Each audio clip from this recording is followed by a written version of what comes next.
Basta sa QC, lahat ng sektor kasali. Nakiisa ang lokal na pamahalaan, advocates at persons with visual disability sa idinaos na White Cane Walk. Layo nitong palawakin ang kaalaman ng lahat ukol sa mga pangangailangan ng PWDs at paigtingin ang suporta sa kanila. Congratulations sa mga natatanging Q citizens at mga organisasyon na kinilala sa naganap na 35th anniversary and 16th induction ceremony at 3rd Dragon Star Awards ng QC Association of Phil-Chinese Businessmen Incorporated. Pangunahing binigyang parangal ang ina ni Mayor Joy na si Betty Go Belmonte, tagapagtaguyod ng pamamahayag sa Pilipinas at isa sa mga nagtatag ng Philippine Daily Inquirer at Philippine Star. Ang parangal ay tinanggap ni former Speaker of the House, Sonny Belmonte. Muling nagtipon ang mga local government leaders para sa 105th National Executive Board meeting ng Union of Local Authorities of the Philippines. Tinalakay sa pulong ang mga bagong benepisyo ng PhilHealth, gaya ng benefit package rate at mas maraming sessions ng hemodialysis, outpatient benefit for mental health at Z-benefits package para sa breast cancer. Bukas na ang Demon Slayer Kimetsu no Yaiba Total Concentration Exhibition in the Philippines dito sa Quezon City. Maaari itong puntahan hanggang October 27, 2024 sa 3rd floor Gateway Mall 2, Cubao, Quezon City. Sa lahat ng sakuna, QC laging handa.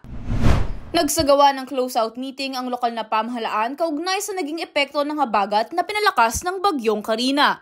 Tinalakay dito ang mga serbisyong agarang ipinamahagi ng lokal na pamahalaan at kung paano mas palalakasin ang disaster preparedness ng lungsod. Dumalo si QC Persons with Disability Affairs Office Head Ms. Deborah Dacanay sa City-to-City Learning Forum on Developing Urban Disaster Resilience ng Asian Development Bank at United Nations Office on Disaster Risk Resilience sa Guangxi, China. Ibinahagi ni Ms. Dacanay ang iba-ibang inisyatibo ng Lungsod Quezon para sa mas inklusibong paghahanda sa kalamidad at pagtugon sa mga banta ng nagbabagong klima. Puspusan na ang pagsasaayos ng mga pasilidad sa Masambong High School para sa pagbubukas ng klase sa Lunes, August 5, 2024. Pinangunahan ng Engineering Department ang rehabilitasyon ng paaralan na isa sa mga labis na naapektuhan ng habagat at bagyo. Agad na inaksyonan ng Engineering Department ang pagsasaayos ng nasirang riprap sa Pandabangan Street, Nia Village, Barangay Tandang Sora upang maiwasan ang pagguho ng lupa na posibleng magdulot ng aksidente. Matagumpay namang nilinis ang mga binahang kalye matapos ang tuloy-tuloy na cleanup operation sa iba-ibang parte ng lungsod. Tinalakay sa pulong ni Mayor Joy Belmonte at District 3 Representative Franz Pumaren ang flood control and mitigation project sa lungsod. Ibinahagi rin ang pag-aaral sa mga nagdaang bagyo at paano maiiwasan ang pinsalang dulot nito. Tinanggap ng pamahalang lungsod ang mga donasyong gamot, alkohol at sabon mula sa Mercury Drug Foundation. Ang mga donasyong ito ay makakatulong sa mga residenteng naapektuhan ng nakalipas na bagyo. Nagbigay ng 3,400 na sabon, hygiene supplies at beauty products sa Department of Justice Undersecretary Marge Gutierrez sa lungsod. Bahagi ito ng relief operation ng grupong kababaihan na nagsusulong ng pantay na karapatan para sa lahat ng kasarian. Serbisyong Medical for All sa Quezon City Hall. Iba-ibang libreng serbisyong medikal ang ibinigay sa mga Q-citizen ng Lab for All, laboratorio, konsulta at gamot para sa lahat program ng tanggapan ni First Lady Luis Araneta Marcos katuwang ang Lungsod Quezon. Inilalapit ng Lab for All ang libreng serbisyong pangkalusugan tulad ng laboratory services, x-ray, medical consultation at gamot para sa mga mamamayan.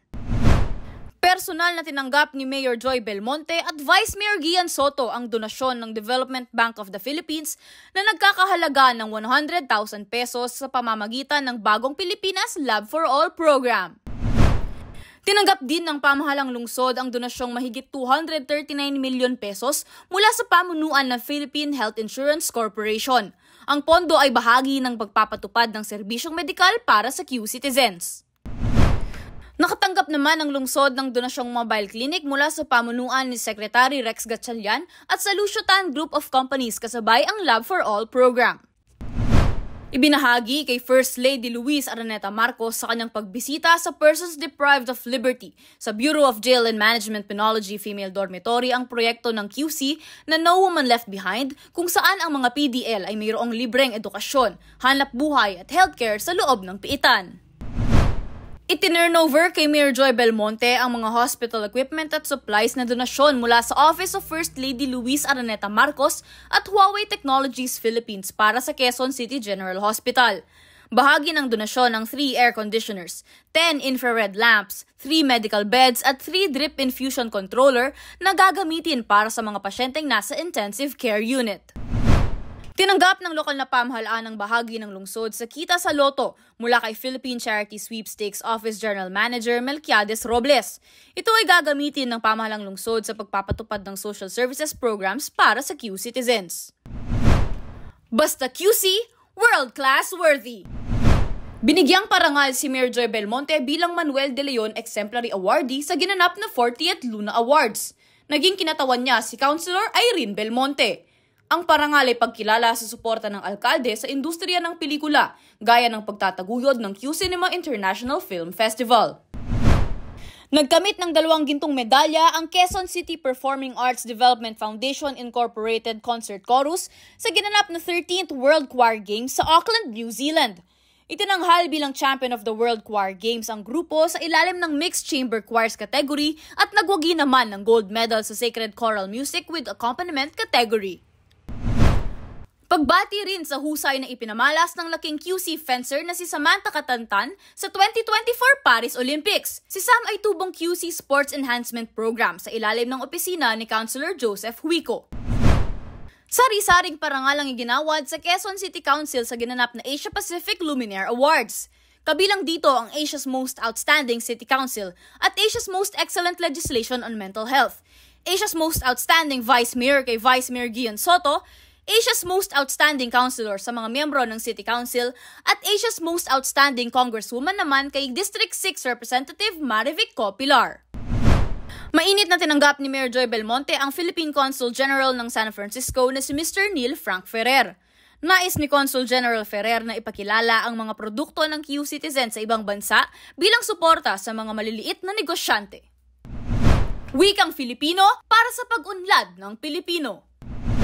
Nag-alay ng banal na misa bilang pag-alala sa ika-80 taong anibersaryo ng pagpanaw ni Pangulong Manuel L. Quezon ang lokal na pamahalaan, katuwang ang Komisyon sa Wikang Filipino at National Historical Commission of the Philippines. Kasunod ng misa ay opisyal ng inulunsad ng KWF ang selebrasyon para sa Buwan ng Wikang Pambansa 2024 na may temang Filipino, Wikang Mapagpalaya.